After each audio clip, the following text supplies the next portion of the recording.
بسم اللہ الرحمن الرحیم۔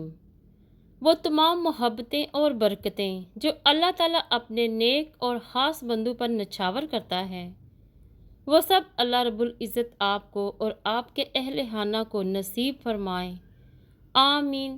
السلام علیکم ورحمۃ اللہ وبرکاتہ۔ مجھ کو معلوم نہیں انسان کی تعریف، مگر میری نظر میں وہ اچھا ہے جو کسی کو دکھ نہیں دیتا۔ قیامت آ سکتی ہے، آسمان گر سکتا ہے، زمین پھٹ سکتی ہے، لیکن محمد صلی اللہ علیہ وآلہ وسلم کے بعد نیا نبی نہیں آ سکتا۔ یہ ہمارا ایمان ہے۔ یا اللہ تعالیٰ جو بیمار ہیں ان کو شفائے کاملہ عطا فرما دے، اور جو پریشان ہیں ان کی پریشانیوں کو دور کر دے، آمین۔ اگر تم اللہ تعالیٰ پر بھروسہ رکھتے ہو تو یہ جان لو وہ تمہارا بھروسہ کبھی ٹوٹنے نہیں دے گا۔ بے شک قرآن مجید غموں سے نجات اور بے چین دلوں کے اطمینان کا ذریعہ ہے۔ امیروں نے غریبوں کے لیے خدا کے سوا کچھ نہیں چھوڑا۔ دو قسم کے لوگ کبھی عزت دار نہیں ہو سکتے، ایک چمچہ گیر، دوسرا منافق۔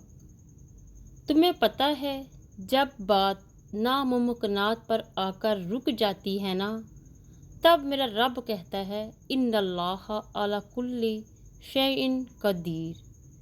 فریضہ عبادت کے بعد سب سے اہم فریضہ حلال روزی کمانا ہے۔ اے اللہ تعالیٰ مجھے برے وقت سے بچا لینا، بے شک تیرے سوا کوئی بچانے والا نہیں۔ اللہ تعالیٰ ہر ماں کو اتنی لمبی عمر دے کہ ساری خوشیاں دیکھ سکے جو اپنی اولاد کے لیے مانگتی ہے۔ نبی کریم صلی اللہ علیہ وآلہ وسلم نے ارشاد فرمایا، تم عذاب قبر سے اللہ تعالیٰ کی پناہ مانگو۔ حضرت علی رضی اللہ تعالیٰ عنہ نے فرمایا، اگر نماز پڑھنے والے کو علم ہو جائے کہ کیسی رحمتوں نے اسے گھیر رکھا ہے تو وہ کبھی سجدے سے سر نہ اٹھائے۔ رشوت لینے والا خوش ہے کہ رقم مل گئی، رشوت دینے والا خوش ہے کہ کام ہو گیا، لیکن قرآن کہتا ہے دونوں جہنمی ہیں۔ تو مسجد میں جا کر اپنی محبت کا ثبوت دو، وہ دو جہانوں کا مالک کعبہ بلا کر اپنی محبت دکھائے گا۔ بہت قیمتی ہوتے ہیں وہ دکھ جو آپ کو جائے نماز تک لے آتے ہیں۔ جو دعاؤں پہ بھروسہ میرا ہمیشہ قائم رکھتی ہے، خدا کے بعد دنیا میں ایسی ذات صرف آپ صلی اللہ علیہ وآلہ وسلم کی ہے۔ الحمدللہ کہا کرو، بے شک قرآن مجید بھی الحمدللہ سے شروع ہوتا ہے۔ تم دوسروں کی خوشیوں میں شریک ہونا سیکھو، اللہ تعالیٰ تمہیں دینے میں دیر نہیں کرے گا۔ لکھتے لکھتے قلم ہی تھک گیا، میرے حضور صلی اللہ علیہ وآلہ وسلم کی تعریفوں کا جواب نہیں۔ دو روٹی ہو، سکون کی تھوڑی سی دال ہو، کم ہو تو کوئی غم نہیں، لیکن حلال ہو۔